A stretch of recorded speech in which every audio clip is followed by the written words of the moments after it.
ಲೂಕನು ಬರೆದ ಸುವಾರ್ತೆ ಪುಸ್ತಕ 8ನೇ ಅಧ್ಯಾಯ 10ನೇ ವಚನ. ದೇವರ ರಾಜ್ಯದ ಗುಟ್ಟುಗಳನ್ನು ತಿಳಿಯುವ ವರವು ನಿಮಗೆ ಕೊಟ್ಟದೆ. ಉಳಿದವರಿಗೆ ಕಣ್ಣಿದ್ದರೂ ನೋಡದಂತೆಯೂ ಕಿವಿ ಇದ್ದರೂ ತಿಳುಕೊಳ್ಳದಂತೆಯೂ ಸಾಮ್ಯ ರೂಪವಾಗಿ ಹೇಳಲಾಗುತ್ತದೆ. ಕರ್ತನಲ್ಲಿ ಪ್ರೀತಿಯ ದೇವಚರರೇ, ದೇವರಾಗಿರುವಂಥ ಯೇಸು ಕರ್ತನು ನಿಮ್ಮನ್ನ ಇತರರಿಗಿಂತಲೂ ಸಹ ವ್ಯತ್ಯಾಸವುಳ್ಳವರಾಗಿ ಪ್ರೀತಿಸುವವರಾಗಿದ್ದಾರೆ. ನಿಮ್ಮ ವಿಷಯದಲ್ಲಿ ತೋರಿ ಬಂದಂಥ ದೇವರ ಪ್ರೀತಿಯು ಯಾವ ವಿಧದಲ್ಲಿಯೂ ಸಹ ಕೊರತೆ ಉಳ್ಳದ್ದಾಗಿ ಇರುವಂಥದ್ದಲ್ಲ. ಪರಿಪೂರ್ಣವಾಗಿ ನಿಮ್ಮನ್ನು ಪ್ರೀತಿಸುವಂಥ ಪ್ರೀತಿ ಯೇಸು ಕರ್ತನದು. ಅದು ಮಾತ್ರವಲ್ಲದೆ ನಿಮಗೆ ಅವರ ರಾಜ್ಯದ ಸಂಗತಿಗಳನ್ನು ತಿಳಿಸುವವರಾಗಿಯೂ ಸಹ ಇದ್ದಾರೆ. ಇತರರಿಗೆ ನೋಡುವಾಗ ಅವರಿಗೆ ಕಣ್ಣು ಉಂಟು, ಕಿವಿ ಉಂಟು, ಈ ಲೋಕದ ಜ್ಞಾನಗಳುಂಟು.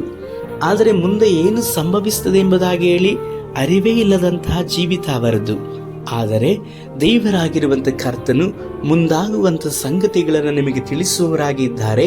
ಮಾತ್ರವಲ್ಲದೆ ಆತನ ರಾಜ್ಯಕ್ಕೆ ನೀವು ಸಿದ್ಧವಾಗಬೇಕಾದಂಥ ರೀತಿಯಲ್ಲಿ ಪವಿತ್ರಾತ್ಮನು ನಿಮ್ಮನ್ನು ಸಿದ್ಧಪಡಿಸಿ ಕರ್ತನ ಸಮಕ್ಷಮದಲ್ಲಿ ನಿಲ್ಲಿಸಲಿಕ್ಕೆ ನಿಮ್ಮನ್ನ ಈ ಲೋಕದಲ್ಲಿ ಯೇಸುವಿನ ಸಾಕ್ಷಿಯಾಗಿಯೂ ಸಹ ನಡೆಸ್ತಾ ಇದ್ದಾರೆ. ಆದುದರಿಂದ ನೀವು ಒಂದರಲ್ಲೂ ಸಹ ಕೊರತೆ ಇಲ್ಲದವರಾಗಿ ಜೀವಿಸುವ ಹಾಗೆ ಪವಿತ್ರಾತ್ಮನು ನಿಮ್ಮನ್ನ ಬಲಪಡಿಸಿ ಉಪಯೋಗಿಸುವವರಾಗಿ ಇದ್ದಾರೆ.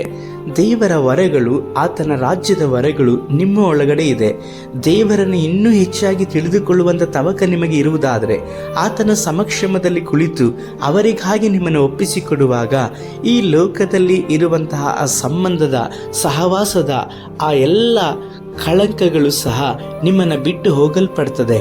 ಕರ್ತನು ನಿಮ್ಮನ್ನು ಆವರಿಸಿಕೊಂಡು ಆತನ ರಾಜ್ಯದಲ್ಲಿ ನಿಲ್ಲುವ ಹಾಗೆ ನಿಮ್ಮನ್ನು ರೂಪಿಸುವವರಾಗಿದ್ದಾರೆ. ಕೊರತೆಗಳು ಸಹ ನೀಗಲ್ಪಡ್ತದೆ. ದೇವರಾಗಿರುವಂಥ ಕರ್ತನಿಗೆ ಅಸಾಧ್ಯವಾದುದು ಯಾವುದಿದೆ? ನಿಮ್ಮನ್ನು ಆರಿಸಿ ತೆಗೆದುಕೊಂಡಿರುವಂಥ ಕರ್ತನು ನಿಮ್ಮನ್ನು ನಡೆಸಲಿಕ್ಕೂ ಸಹ ಶಕ್ತನು. ನಾವು ಪ್ರಾರ್ಥಿಸೋಣ.